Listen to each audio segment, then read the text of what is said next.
Galveston, summer of 1920. Dr. Anna Bowie had just graduated from the UTMB School of Medicine. She became an assistant in the pathology lab.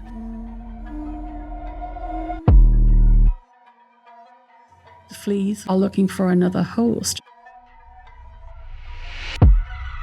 Bubonic plague is here.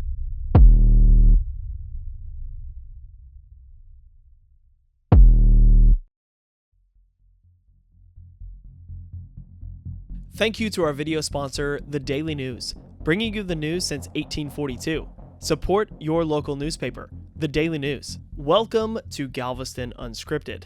In the summer of 1920, a mysterious illness had taken over the island. We're going to be looking into the Bubonic Plague Outbreak of 1920 right here in Galveston, Texas. The Bubonic Plague is also known as the Black Death and is responsible for one of the most fatal pandemics in history, killing as many as 50 million people in Europe in the 1300s, which at that time was quite possibly half of the European population. The bubonic plague is a bacteria known as Yersinia pestis. The bubonic plague can actually still be transmitted to humans today. And how is it transmitted? The bubonic plague is caused by a bacteria that is spread by fleas, usually carried by rodents infected with the plague. Over the past few centuries, there have been outbreaks of the bubonic plague all over the world. But when I learned there was a bubonic plague outbreak here in Galveston in 1920, I immediately started researching the topic. Fortunately for me, a couple years ago, I had Dr. Paula Summerly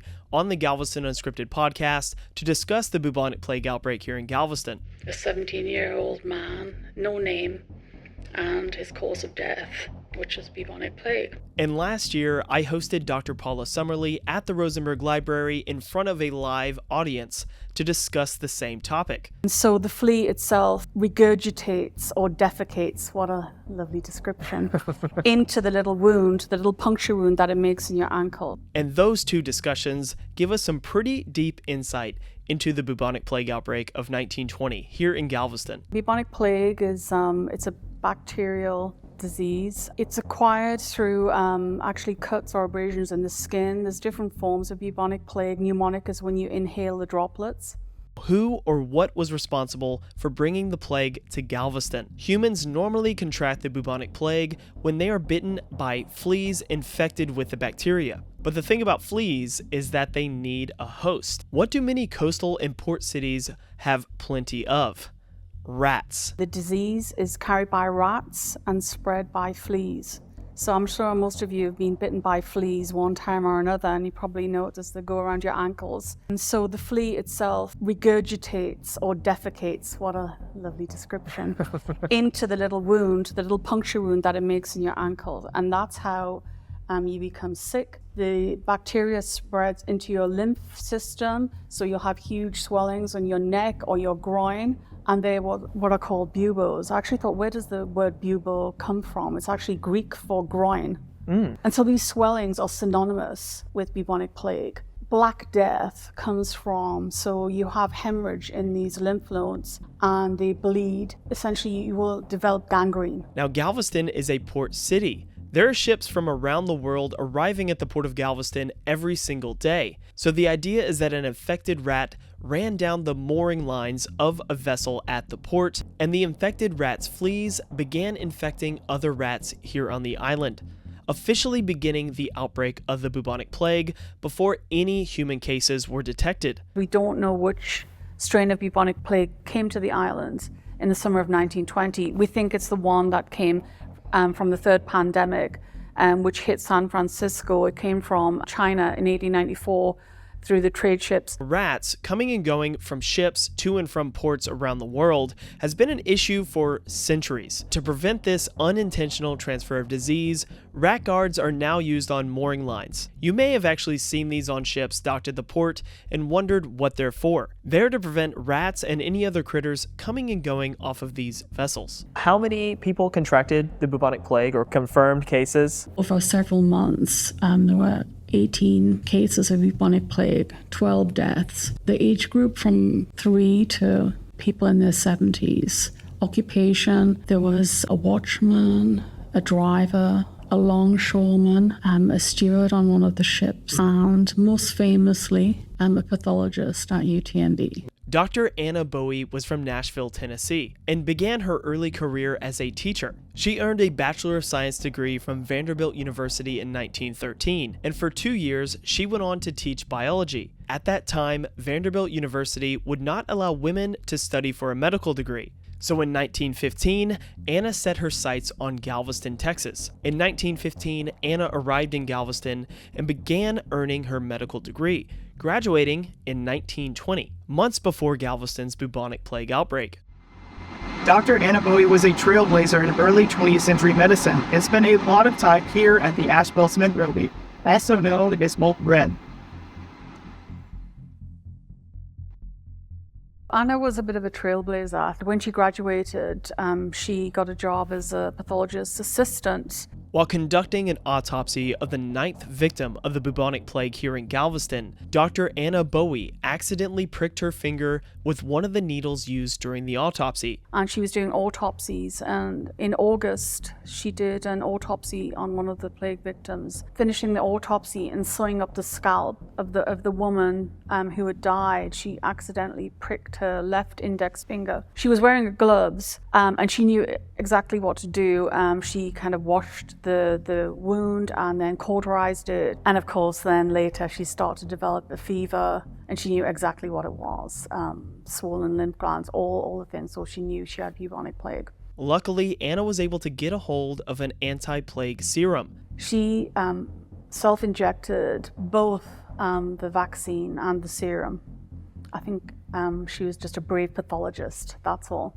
And 4 weeks later, after contracting the bubonic plague, she returned to work. And with the help of this medicine, Anna had successfully overcome the plague. The first person she did an autopsy on was another victim of bubonic plague.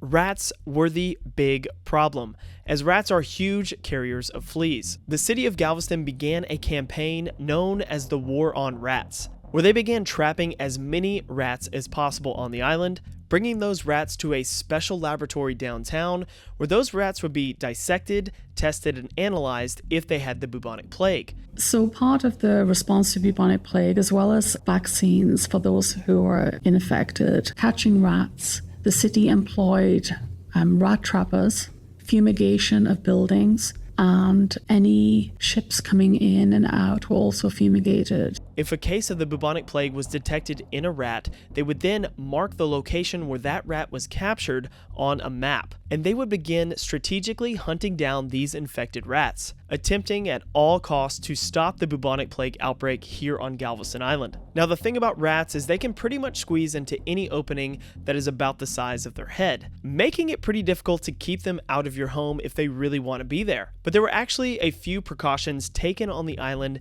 mainly in corner stores and small warehouses. This precaution was known as rat proofing. So is there anything physical that we can see from the bubonic plague outbreak here in Galveston? Well, yes. Here at 12th and Avenue M, at this home right here, which actually used to be a corner store, we can see evidence of rat proofing. Many corner stores were actually modified to prevent rats from entering on the ground floor by constructing a concrete barrier around the ground level. The city even employed rat trappers to go around the city and capture as many rats as possible. And in this photo taken along the seawall, you can see the painted warning letting people know there is rat poison amongst the rocks. The city also began a cleanup campaign, destroying small abandoned buildings that could be a place for rats to hide. Now, anyone taking part in this campaign, or generally didn't want to catch the bubonic plague, would go ahead and seal off any potential rat entrances in their homes or commercial structures. More than 6,000 rat traps were set around the city, and on an average day, 500 to 600 rats were collected. Between June and December, over 43,000 rats were captured and tested for the bubonic plague. Only 67 rats were found to be infected. All 18 human cases of the bubonic plague outbreak here on Galveston Island was found in close proximity to one of the 67 infected rats. Once a case of the bubonic plague had been found,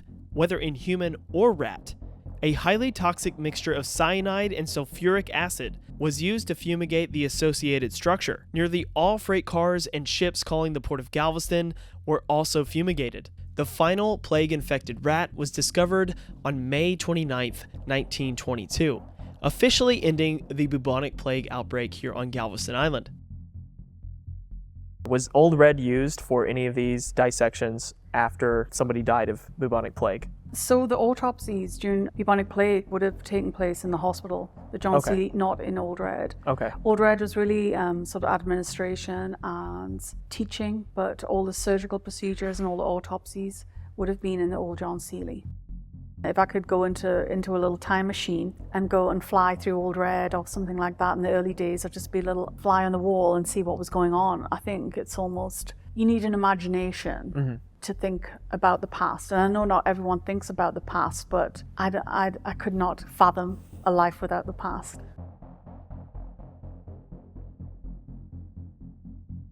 If you enjoyed this video, please make sure to like and subscribe and follow us on all social media. We are everywhere. And if you haven't yet, go check out the podcast. We've got hours and hours of historical content on that podcast feed. And a special thank you to Dr. Paula Summerly at UTMB for joining me on the podcast and helping me tell the story of the bubonic plague outbreak here in Galveston. Thanks for watching, and we'll see you next time on Galveston Unscripted.